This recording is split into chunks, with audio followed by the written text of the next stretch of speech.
शक्रादयः सुरगणा निहतेति वीर्ये तस्मिन्दुरात्मनि सुरारिबलेश देव्यः तां तुष्टुवुः प्रणतिनम्रशिरोधरां सा वाग्भिः प्रहर्षपुलकोदकमचारुदेहा। श्री गणेशाय नमः। श्री जगदम्बाय दुर्गादेव्यै नमः। अब हम आज आपको चंद्रमा के एकादश भाव में स्थित होने के टॉपिक पे बात करेंगे और चंद्रमा एकादश में बैठ करके एकादश भाव में बैठ कर क्या शुभ फल करता है और शुभ होता है तो क्या फल करता है, अशुभ होता है तो क्या फल करता है, इसके बारे में बताएंगे। यदि एकादश भाव में चंद्रमा की स्थिति होती है तो वह बहुत धन और सब सुख से युक्त और स्त्री नौकर से सुख पाता है, धन से भी संपन्न होता है, स्त्री से भी संपन्न होता है, सुख भी पूर्ण होता है, परंतु नौकर से भी सुख होता है उसको। परंतु क्षीण चंद्रमा शत्रु राशि या नीच राशि का हो तो सुखहीन होता है। अब इसको कैसे देखेंगे? अब कहते हैं कि क्षीण चंद्रमा शत्रु राशि या नीच राशि। अब क्षीण चंद्रमा मतलब कि शुक्ल पक्ष की पंचमी से कृष्ण पक्ष की नवमी तक यह चंद्रमा क्षीण होता है। और शत्रु की राशि, शत्रु राशि हो गई, चंद्रमा का शनि शत्रु है और यहाँ जो है पाप राशि में ही है। अब यह दोनों पॉइंट आ गए। क्षीण चंद्रमा अगर शुक्ल पक्ष की दशमी से पंचमी से कृष्ण पक्ष की नवमी के बीच का जन्म है तो चंद्रमा क्षीण हो गया, पूर्ण बली हो गया, पूर्ण बली हो गया। क्षीण चंद्रमा शत्रु राशि या नीच राशि का हो तो सुखहीन, और यही जो कृष्ण पक्ष के नवमी से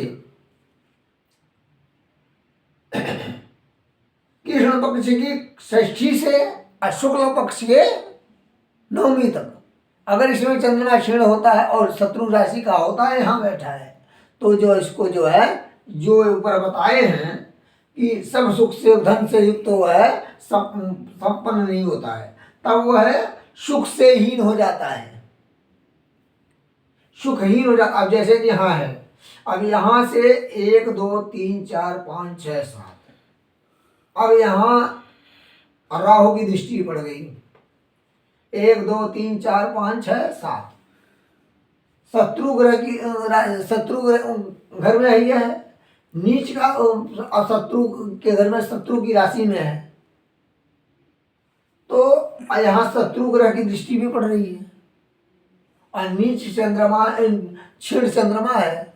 ऐसी स्थिति में वो सुख से हीन कर देगा, क्योंकि यहाँ लाभ भी नहीं होने पाएगा, इसको लाभ ही नहीं मिलने पाएगा। तो चंद्रमा जो उनको दब जाएगा, क्षीण चंद्रमा है तो शुभ फल मिलेगा नहीं, और नहीं मिलेगा तो वह अपने जो है प्रभाव को हमेशा देता रहेगा, हमेशा को कष्ट उत्पन्न करेगा। लाभ आएगा, लाभ को लौटा देगा, लाभ आया हुआ लाभ लौटा देगा, हीन कर देगा सुख से। स्त्री से भी हीन करेगा, उसको उस स्त्री से भी नहीं मिलेगी, कलह मचा कर रखेगा और रोग से व्याकुल रहता है।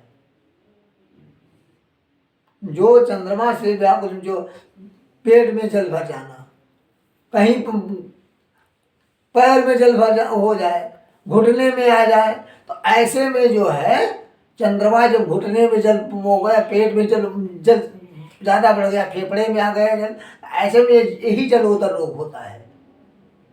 तो ऐसे में अगर चंद्रमा क्षीण है और पाप ग्रह का प्रभाव पड़ता है तो वह चंद्रमा जल से संबंधित रोग को उत्पन्न करता है।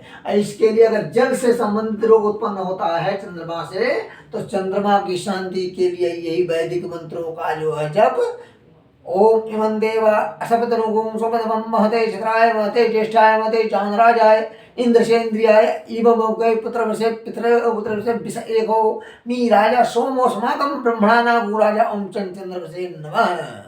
इस मंत्र का वैदिक मंत्र जब हुआ करके के और हवन कराने के बाद शुभ फल में परिवर्तित होगा।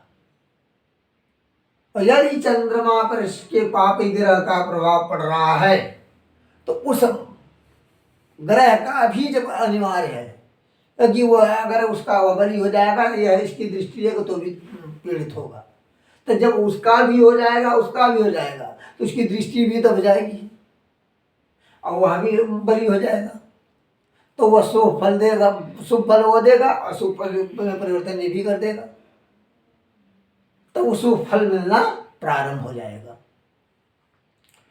और इसी में जो पिछली वीडियो में बताए हैं कि चंद्रमा का कुमार अवस्था और युवा अवस्था अगर होती है तो हर हालत में शुभ फल मिलने में किसी प्रकार की बाधा नहीं हो सकती है। अगर बृहस्पति की, शुक्र की और बुध की दृष्टि इस पे पड़ती है और चंद्रमा युवा अवस्था का होते हुए भी शुभ फल नहीं प्रदान कर पा रहा है और बृहस्पति की दृष्टि पड़ जाती है, शुक्र की दृष्टि पड़ जाती है और बुध की, तो शुभ फल देने में 1% कमी नहीं होगी, शुभ फल मिलकर ही रहेगा।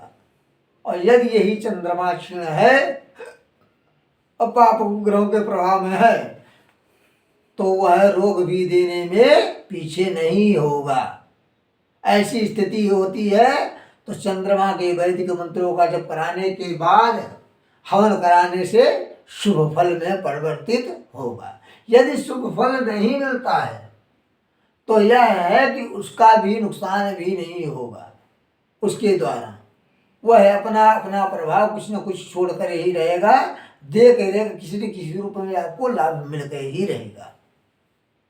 आज की और यदि आपके मन में यह होता कि हमें इस मंत्र का जप करवाना है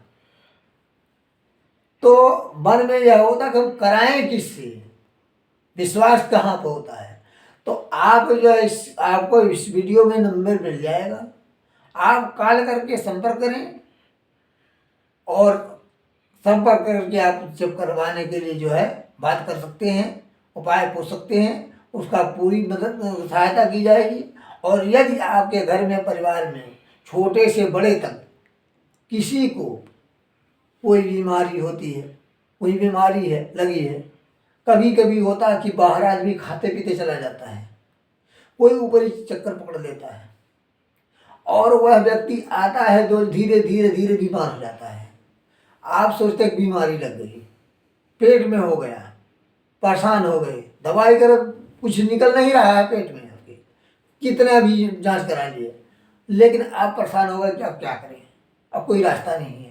तो आप तरह तरह जगह जगह भटकते हैं, तो आप इस वीडियो में नंबर है, भटकने की जरूरत है, इस नंबर पे बात कर करके आप अपने जो है परेशानी को बताएं और तत्काल जो है 1 घंटे में जो आपको जो है इसका परिणाम मालूम होगा।